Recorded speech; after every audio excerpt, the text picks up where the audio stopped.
Baik, Assalamualaikum warahmatullahi wabarakatuh. Anak sekalian, pada kesempatan kali ini saya akan menjelaskan bagaimana menentukan jarak titik terhadap bidang pada bangun ruang. Kita mengambil bangun ruang yang cukup sederhana, yaitu kubus. Kita gambar kubusnya dulu. Saya memanfaatkan aplikasi GeoGebra. Silahkan anak-anak sekalian gunakan aplikasi ini jika ada. Kalau tidak ya silahkan digambar manual saja. Kita gambar sebuah kubus dengan panjang sisi 4 satuan. Coba saya bersihkan dulu biar lebih sederhana. Nah, jadi anak-anak sekalian, di sini kita sudah punya kubus dengan sudut-sudut A, B, C, D, E, F, G, H ya, ini.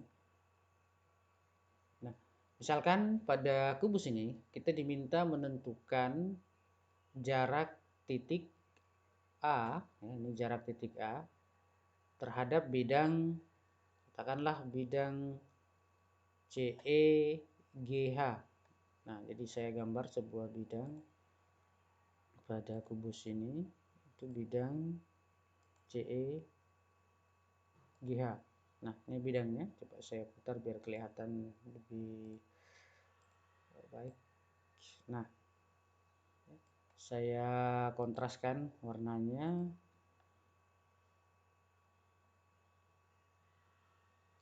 Saya kasih warna kuning ya biar lebih kelihatan. Nah, ini bidang anak-anak sekalian. Jadi ini bidangnya, bidang yang berwarna kuning, bidang CEGH. Coba diperhatikan. Nah, ini bidangnya. Nah, sekarang yang akan ditanyakan misalnya berapa jarak titik A dari sini ke CEG. Nah, ini yang akan kita pecahkan atau akan kita cari. Nah, sekalian yang harus kita ingat adalah prinsipnya bahwa jarak suatu benda terhadap benda lain atau terhadap bidang itu ditentukan oleh eh, garis tegak lurus yang dapat dibuat dari titik tersebut kepada objek tersebut. Katakanlah kalau kepada bidang, maka kita harus dapat menemukan sebuah garis yang jika ditarik dari titik A ke bidang ini, ke bidang CEG, dia akan tegak lurus terhadap bidang CEG. Jadi intinya dia harus tegak lurus terhadap bidang CEG. Nah, bagaimana caranya? Nah, mari kita lakukan hal sebagai berikut. Yang paling mudah adalah kita membuat sebuah bidang lain yang tegak lurus terhadap bidang CEG untuk menemukan garis yang tegak lurus tersebut. Nah, coba kita buat bidang ini. Bidang CACFH. Nah, coba saya perjelas, saya kasih warna biru saja. Nah, ini. Coba Anda lihat bahwa bidang CEG dengan bidang ACFH itu berpotongan, tegak lurus nih, lihat nih, ya. Tegak lurus ya. Ini kalau kita buat sudutnya ini pasti sudutnya tegak lurus. Coba kita lihat berapa sudutnya. Ini, terus ini, terus ini. Oh, dia minta titik ya mungkin. Coba. Ini. Nah, kalau kita perhatikan ya, ini itu 90 derajat. Ini bisa dilihat. Nah, sekali ini saya perbesar ya. Ya. Nah, ini. Jadi 90 derajat artinya dia siku-siku yang ditandai juga oleh tanda ini. Nah, jadi kita sudah menemukan satu bidang yang siku-siku atau tegak lurus terhadap bidang CEG. Nah, dari sini ini kan masing-masing ujung bidang ini berpotongan. Ini ada titik potongnya di sini. Ya, jadi sisi AHF dan sisi EG itu berpotongan di sini. Nah, ini coba kita titik apa ini tadi ya, titik I ya, katakanlah titik I. Nah, kita dari titik ini kita tarik garis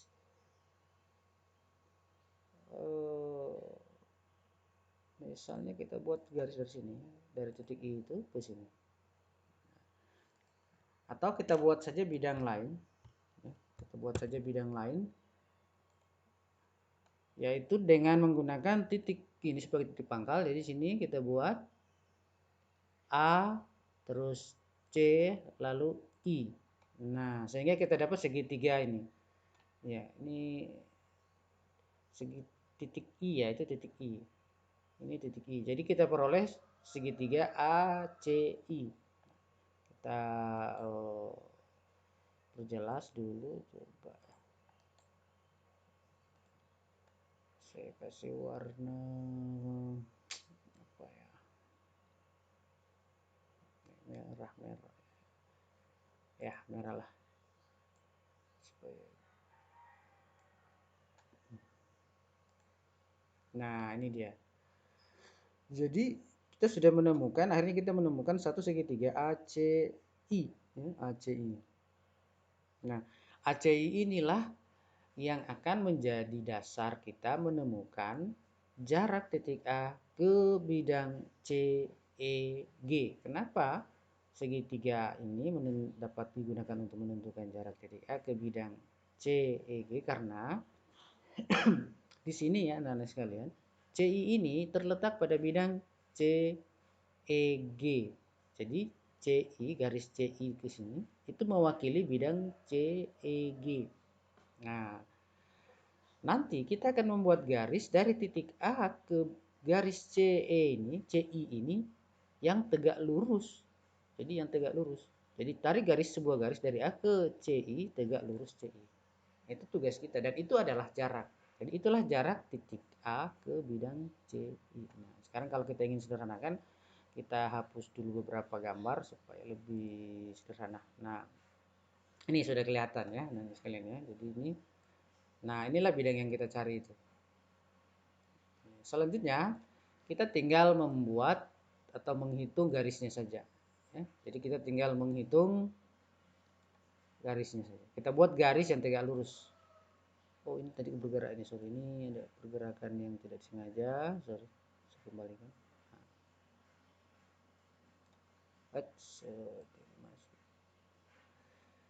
Ini tadi ketidaksengajaan ya, maaf. Anggaplah seperti itu. Ya. Sekarang perhatikan segitiga ACI. Nah, dari sini kita bisa membuat sebuah garis yang tegak lurus ya. Sebenarnya secara prinsip kita harus gunakan bahwa apabila kita, karena ini sebuah segitiga ya, ini akhirnya segitiga sama sisi ya, karena ini sisi AI dengan CI itu sama panjangnya, jadi segitiga sama sisi. Nah, dengan memanfaatkan luas atau apa namanya tinggi segitiga, kita dapat menentukan jarak A ke CI, karena kita ketahui garis tinggi itu selalu tegak lurus dengan alasnya. Itulah yang akan kita gunakan. Nah, coba saya gambar saja dulu sebuah garis. Nah, ini dia, ini yang tegak lurus nih. Jadi ini adalah sebuah garis yang tegak lurus, kita sudah buat. Nah, ini dia tegak lurus ini. Ya.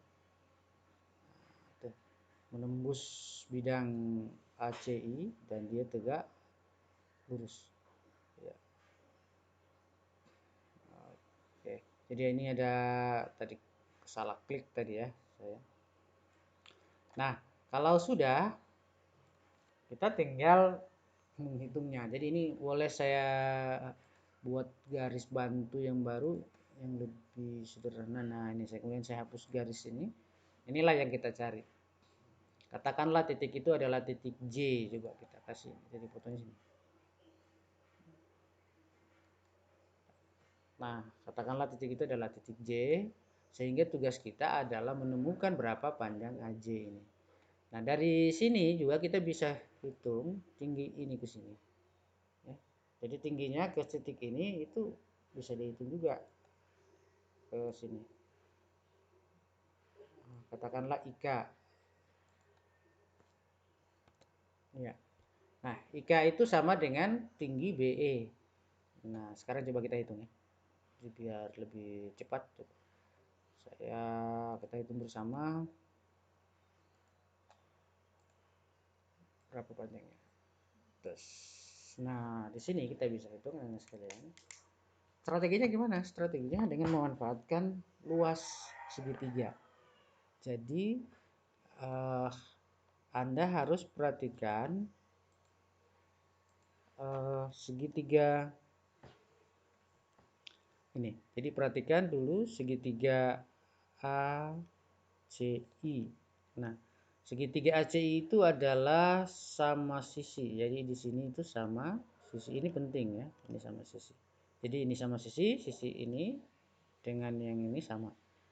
Nah, karena sama sisi, maka itu akan memberi keuntungan kepada kita di dalam menentukan panjang AJ.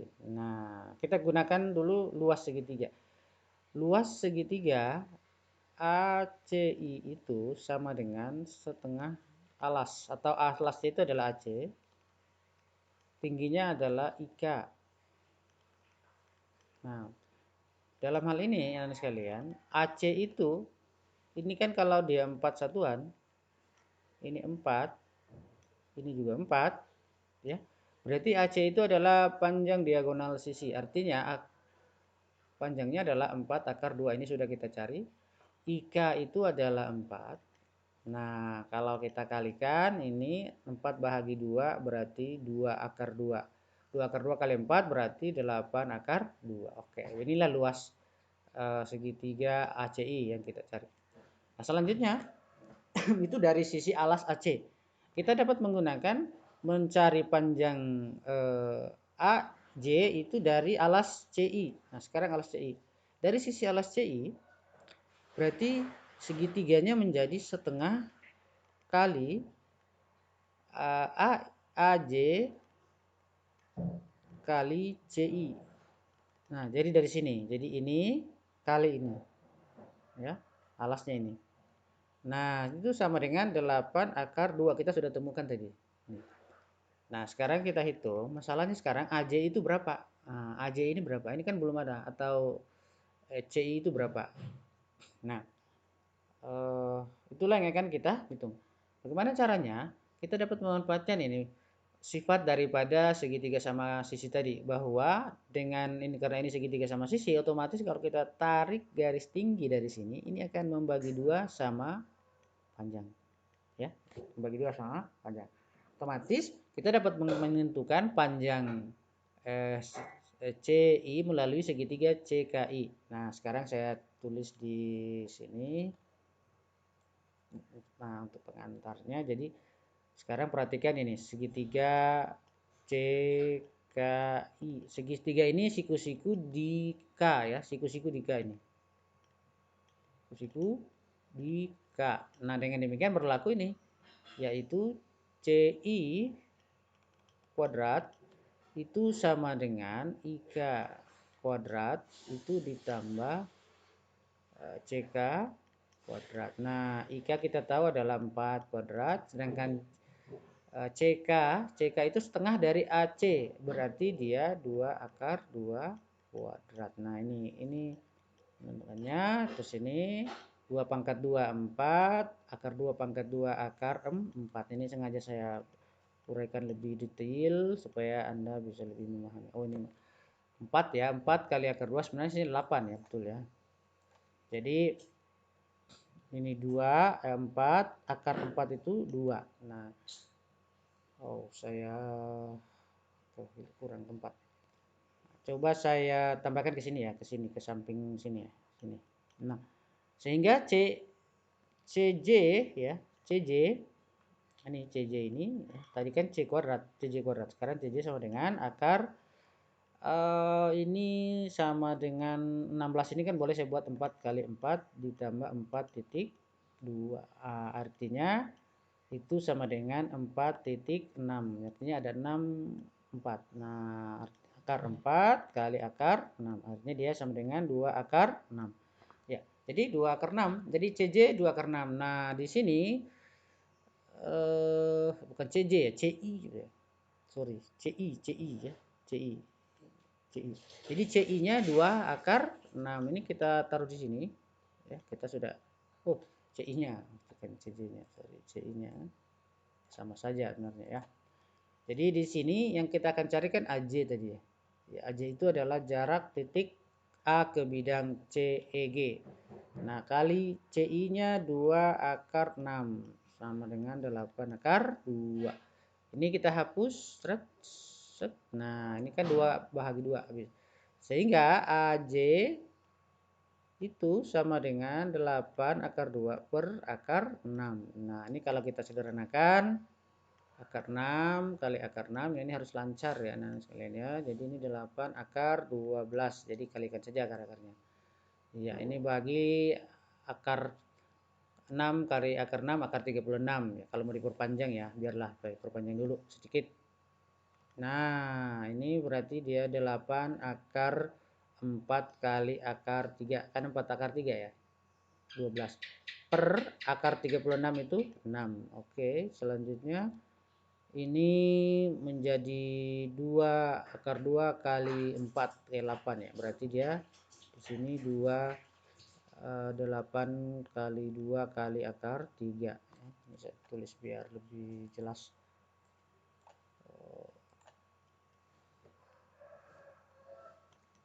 Kena lagi, sorry, maaf ya anak ya. Nah, ini kita bahagi dengan 6. Ya, saya coba ke sini ya, sini ya. Jadi di sini AJ itu sama dengan, ini kita bagi 3, bagi 2 dapat 3, ini habis. Ya, berarti hasilnya adalah 8/3 cm. Jadi sudah kita dapat bahwa jarak titik A ke bidang A, apa tadi? Bidang C, maaf ya. Bidang C E G sama dengan ini 8/3 cm. Oke, demikian anak sekalian penjelasan mengenai jarak titik A ke bidang CEG. Dan ini bisa menginspirasi Anda untuk menentukan jarak titik ke bidang yang lain. Terima kasih. Assalamualaikum warahmatullahi wabarakatuh. Jika ada kesulitan, silakan berikan komentar Anda di video ini dan atau Anda tuliskan pada blog saya.